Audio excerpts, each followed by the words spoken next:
Alright guys, so if you're watching this video today, you're probably either just sitting around eating Cheetos on a Saturday, just bored, scrolling through YouTube, happen to see my ugly mug on it, or you've actually got a 2005 to 2007 Ford Focus, and you're trying to change the air filter in it, and you realize it's not serviceable. Ford had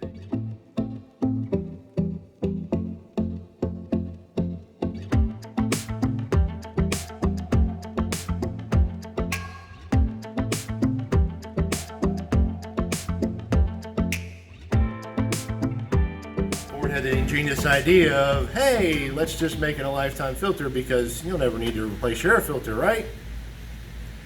So, that being said, what we're going to be doing today is converting this air cleaner setup on this 2007 Ford Focus from the non-serviceable lifetime filter to a serviceable unit like this. So, like I said, in 2005, Ford had the ingenious idea of doing that. I get lifetime suspension parts, but an air filter, I mean, come on, really, Ford? You guys do some dumb stuff that takes the cake. So, that being said, what we're doing is there's a upgrade that you can do. Dorman, I think, was the first one to come out with it. Surprise, surprise. They made it to where you can actually have a cartridge where you can pull out and you can put an air filter in here. So we're going to put a link to the air filter part number and all that below, and the Dorman kit number. This is not actually a Dorman kit, so like I said, this is a 17-year-old teenager that owns this car, and you know the Dorman kit's like 200 something, almost 300 something bucks, even on Amazon or whatever. This kit was like right around 100, so it's maybe not quite the quality of Dorman, but it's a pretty decent part and it'll work. And for on a budget, third of the price, can't beat it. So that being said, we're gonna go ahead and get started on swapping these out. Go for it. All right guys, so now we've got our wheel out of the way. We've got access to go ahead and get our inner fender well out.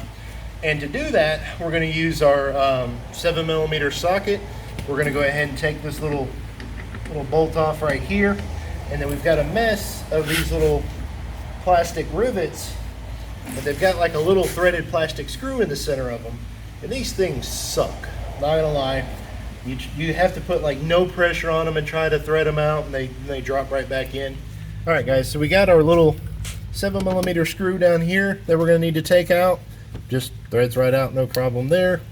Now, these are these little plastic rivets here. They've got a little plastic screw pretty much in the center of them. These things are a pain in the butt. They drop right back in. You can't really put any pressure on them when you're threading them out. You might get lucky, probably not. And they pretty much just do that. What you do is get you a little screwdriver like this and get behind it and just kind of walk it out.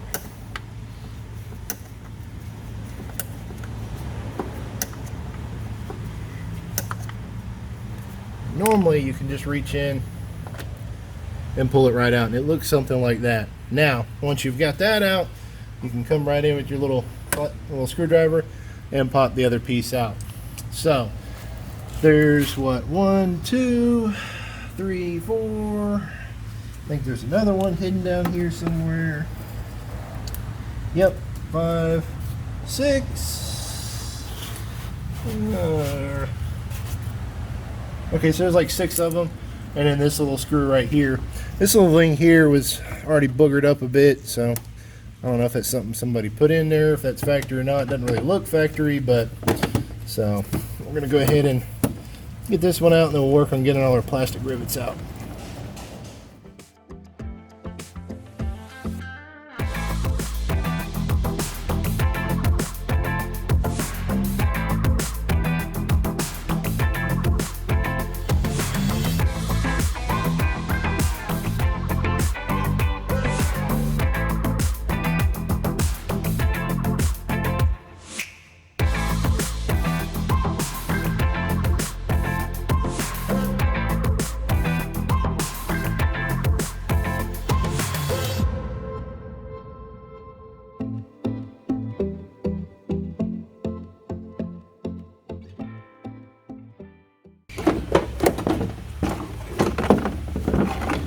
And poof, just like that, it falls out. Seriously, those clips suck. This is actually an old tool I've got for going in and popping them out, or some of these clips. Don't really work too well on these. You can use some little side cutter pliers like this and kind of get in there and just kind of walk it out, you know, whatever works best for you. So now that we got our inner fender out of the way, the next thing we can do is we can actually get to our airbox now. So, and that is right up in here. All right, so because of this tab here and where we've got to get to it up in here, we got to go ahead and take a couple of these screws out here and just kind of peel this out of the way so we can get up in there and get the bolt holding this tab in. And most likely if it's still factory bolts in there, it's still a little 7mm, but if things been in any kind of accident or had any kind of body work done or anything, most likely they've been mixed matched. So guys, so the bolt that holds this tab up in here is all nice and hidden up in there. You got to feel your way up through. It should be a little the factory one is a little 8mm headed bolt. You can use a little 1/4" drive ratchet to get up in there and just go ahead and take it loose. And we'll go ahead and do that now.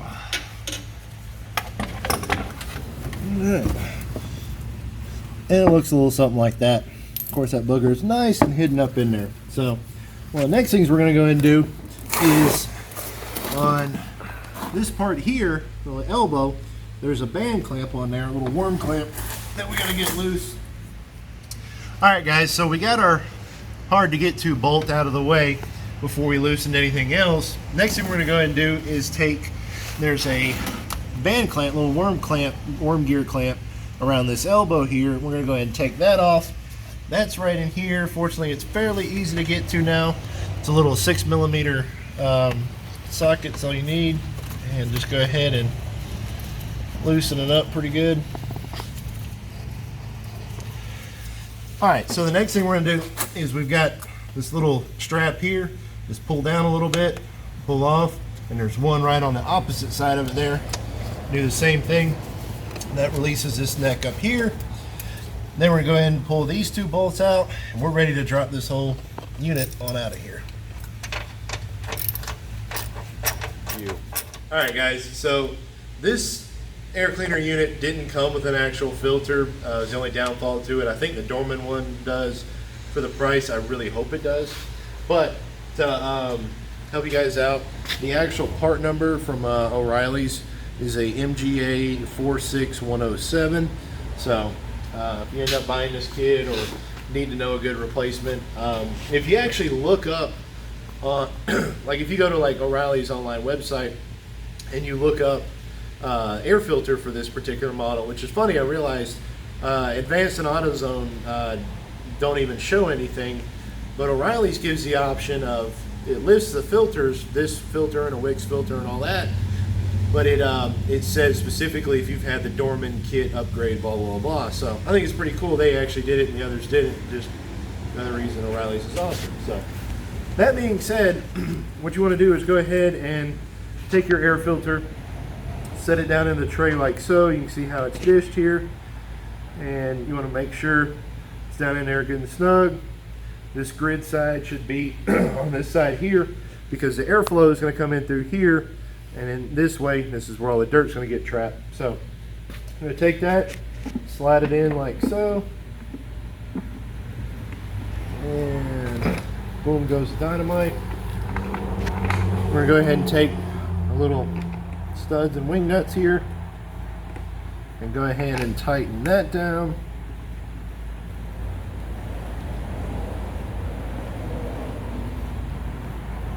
All you have to do is hand tighten it. You don't have to get crazy. Just make sure they're good and snug. All right, guys, so once we got these two tightened down, next thing we can do is go ahead and put our clamp on here. It was on here when you go ahead and loosen up a little bit. So this one's kind of a little bit soft rubber. When we go to set it back up on there, we're going to make sure this is on the outside of the neck going down in here. So let's go ahead and get this thing back in the car. All right, guys, on this one, the new clamp, it's a 8mm instead of a 6mm head. So we're going to go ahead and position this up here, slide it on that air intake tube, and make sure this is kind of tucked out of the way because we're going to have some issues there. And put this bad boy back on up in here.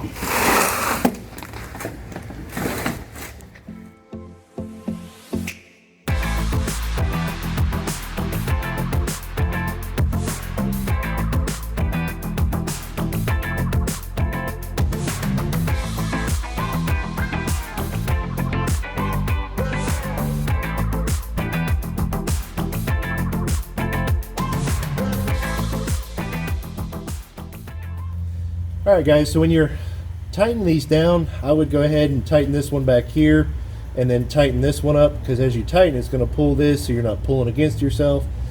These are just some free-floating bushings. You don't have to get crazy with it. Just kind of snug them down to where they're good. Got our straps pulled back on both sides here. Got these already tightened down from earlier. We got our clamp back on there. So next thing we can do is go ahead and put this front shield back up on.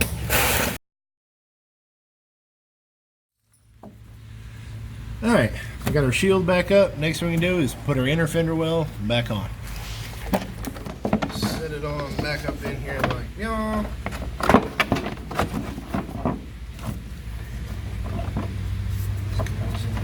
This.